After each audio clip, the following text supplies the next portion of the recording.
Narcissists tend to make big decisions based on how they feel in the moment, based on where they think they'll get their needs best met, say, over the next few days, weeks. It's not very long term thinking. It's more like this monkey branching approach, where maybe being in place A or being with person A now is it's a bit of a drag. Place B, person B might make them feel better for a little while, but after some time, that place B or person B might have been a bad decision, and then they want to go back to person A or place A. But narcissists don't tend to think very much about the long term because it's almost like, for the average person, breathing air, drinking water, eating, like getting your basic needs met. You don't think about it too much, you just do it. And that's how narcissists often behave when it comes to getting their narcissistic supply needs met. But here's the thing, when narcissists decide they no longer want to be in place A or with person A, and they move on to someone else or someplace else, they're no longer thinking about what they just left behind. They don't care about what they left behind because that thing or that person they left behind wasn't supplying them in a very fulfilling way. And because narcissists don't think about other people in a sense of, they don't care about other people, they don't have empathy for other people, they're unable to put themselves in the other person's shoes and care in a caring way. They, person A that they just left is neither here nor there. They don't care about the person suffering. So they're onto something new that's making them feel better. But that tends to be short-lived because nothing or no one can supply the narcissist for very long. It's just the nature of the nature of the needs which they need to meet.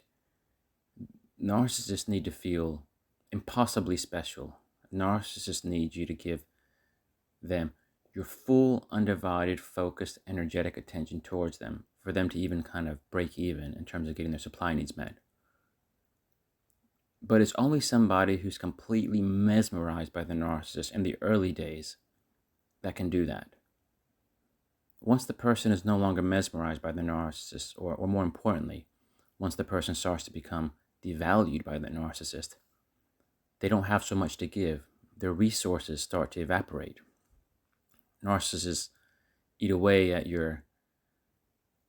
that gumption, that energy that comes from within that you can pour out. Narcissists weaken that in other people dramatically. So it's only a matter of time before person B, the new person, just can't help them get their needs met. And then the narcissist starts thinking, okay, now what? And a lot of times they'll think, okay, I wonder what person A is up to. So sometimes when they have too much time in their hands and they have too much of a supply need deficit, they'll go back to the other person.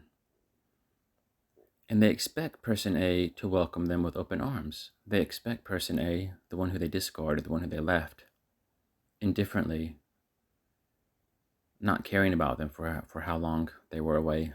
They expect that person to just welcome them back like nothing's happened, or to be excited in having the narcissist back, almost like it's the prize. But occasionally, person A doesn't want them back. They're trying to go back to somebody who doesn't really want them back.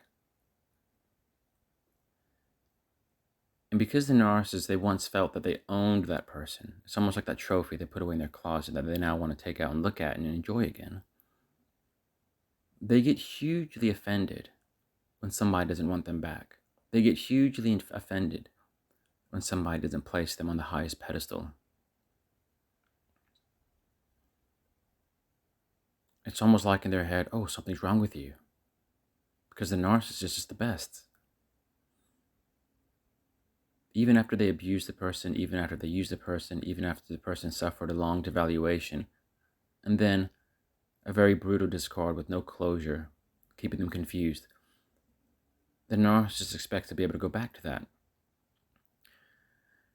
So In the narcissist mind, they are this ultra desirable person, even though most people in society won't look at them as somebody who's ultra desirable.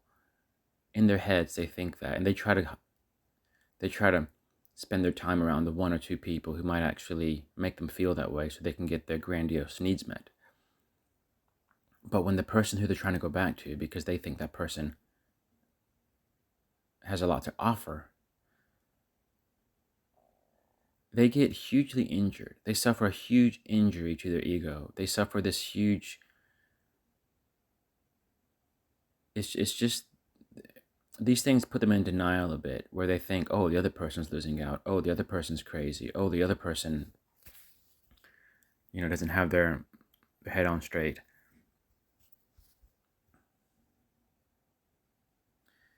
And narcissists, they have a strange way of trying to make a way back into your life. They can come around joking a lot, putting an immense mask of humor on, and then they can quickly shift to pulling at your heartstrings, and then they can quickly shift to guilting you, making you feel like you've done something wrong, that it's your fault. And then they shift to playing the self-pity card. And then sometimes, usually that would work, so the narcissist can work their way back into your life. Usually the narcissist knows how to use the combination of humor, pulling at your heartstrings, guilt-tripping you, and making you pity them. They do and say things to bring out all those feelings in you until you become overwhelmed by these feelings. You no longer feel in control of yourself. So very oftentimes, even somebody who's really resilient and doesn't want the narcissist back, the problem is many people think they can entertain the narcissist or even hear what they have to say, thinking, oh, I won't take them back, but I'll hear what they have to say.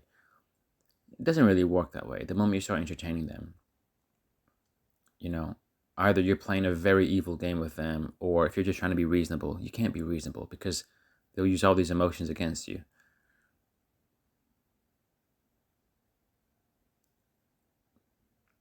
And of course, if none of that works, they'll resort to pure anger.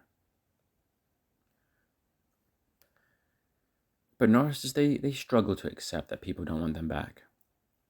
They struggle to accept that the moment they kind of want or need somebody, that person isn't there for them, because they're very cocky, and the whole reason they don't give closure, and the whole reason they leave things in an unresolved place, is so you want them back. And they think they've worked you out enough. They think you're weak enough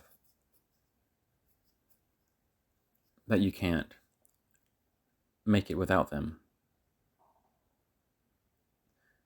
And so they usually expect you to cave. Thanks for watching.